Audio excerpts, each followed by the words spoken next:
Dentro de 2 anos, o Brasil voltará a ser uma ditadura se nada for feito.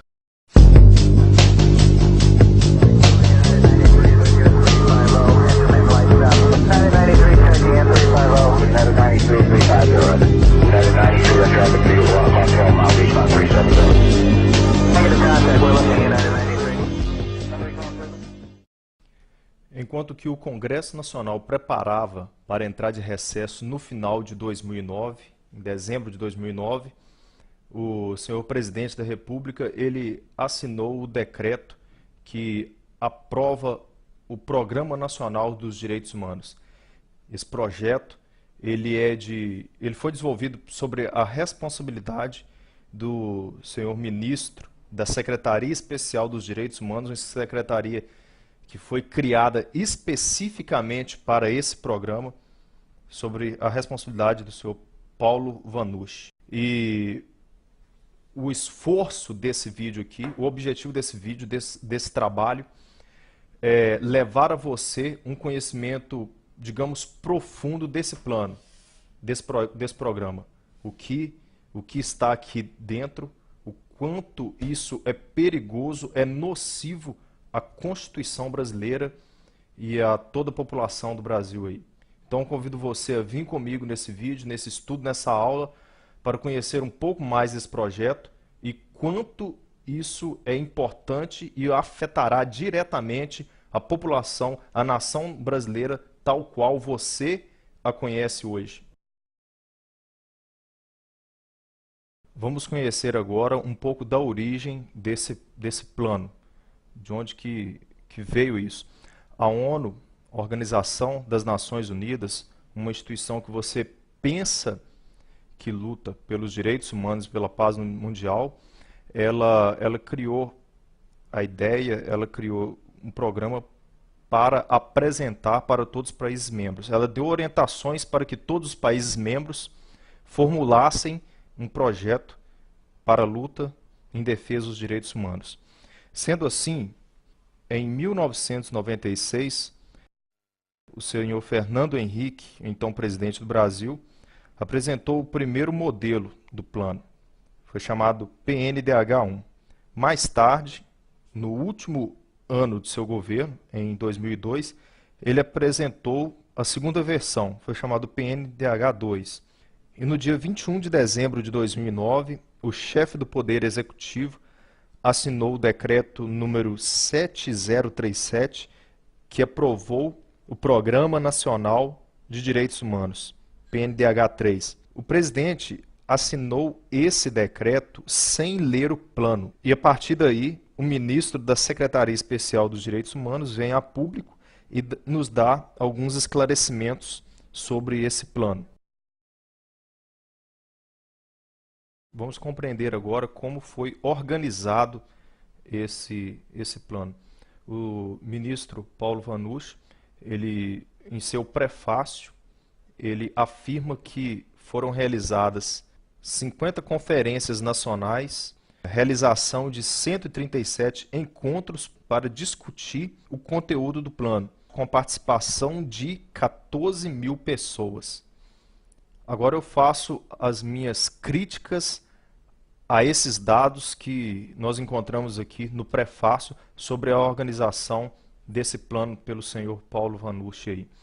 14 mil pessoas, se você compreende um pouco de matemática, representa apenas 0,007% dos 190 milhões de habitantes no Brasil. Então, essas 14 mil pessoas que foram consultadas aí, que foram entrevistadas, que participaram dessas conferências, desses debates, não tem significância representativa na população brasileira. Isso não quer dizer que essas pessoas podem falar pelo total da população. Para que você, que está me ouvindo aqui, tenha ideia, em São Paulo são necessários 100 mil votos para que um deputado federal seja eleito. Como que 14 mil pessoas apenas podem responder pela população inteira? Nenhum plano que vai alterar profundamente a Constituição brasileira. Então isso é desprezível, ainda que a secretaria responsável por esse plano tenha provas que 14 mil pessoas participaram e as 14 mil pessoas foram favoráveis a esse plano, ainda que apresente provas, isso não pode ser levado à frente pelas palavras de um número tão pequeno de pessoas em relação à população brasileira. Por dentro do plano, vamos entender agora, estudar várias de suas diretrizes e entender onde estão concentrados os pontos críticos deste plano. A estrutura do PNDH3 são 6 eixos orientadores, eixo orientador 1, 2, 3, 4, 5, 6 e 25 diretrizes. Dentro desses eixos orientadores estão 521 ações programáticas. Essa é a estrutura do plano. Sendo assim, nós vamos pincelar aqui algumas dessas diretrizes e você vai compreender a malícia que existe por trás disso. Eu estudei todo o plano, suas 224 páginas, e agora vamos pincelar essas 521 ações programáticas aí e vamos ver o que tem de malicioso aí. Venha comigo. No eixo orientador 2, na diretriz 5, o que fala essa diretriz? Regulamentar a taxação de imposto sobre grandes fortunas. Essa proposta é em criar mais um tributo, mais uma carga tributária no Brasil.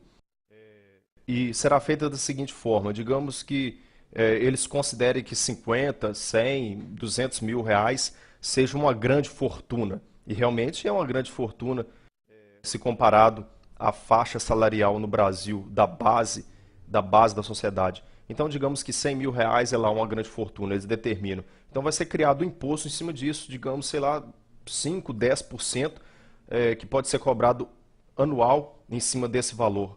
Então, se você construir um patrimônio financeiro que já foi tributado em todas as instâncias para se construir aquele patrimônio e está lá o seu dinheiro na poupança, aí vai ser criado um imposto para tributar novamente em cima desse valor. Essa proposta, não se engane, é exatamente isso que está por trás dessa intenção. A palavra aqui, grande fortuna, é apenas para te iludir, para dar a impressão que só os grandes serão tributados. Mas não é essa a verdade que está por trás aqui. Eixo orientador 3, diretriz 8.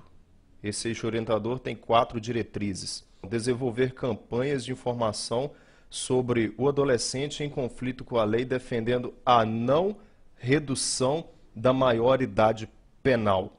Existe uma grande discussão no Brasil em cima disso, sobre essa não redução da maioridade penal, que a pessoa só pode ser considerada, ser julgada como um criminoso a partir da sua maioridade de 18 anos.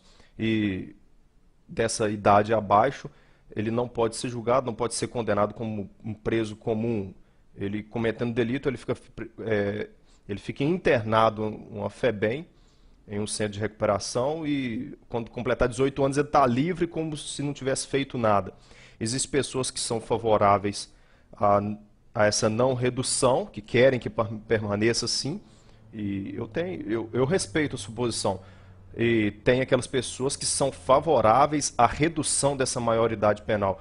Mas um adolescente com seus 17 anos e 8 meses cometer um assassinato, ele não pode ser julgado?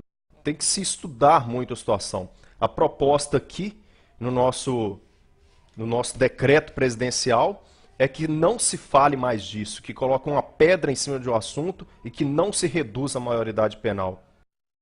Não podemos colocar uma pedra em cima disso. Isso tem que ser discutido com a sociedade. E volto a repetir, não são essas 14 mil pessoas apenas, se é que elas existem, que vão falar pela sociedade brasileira por inteiro nessa questão. Eixo orientador 3, diretriz 9.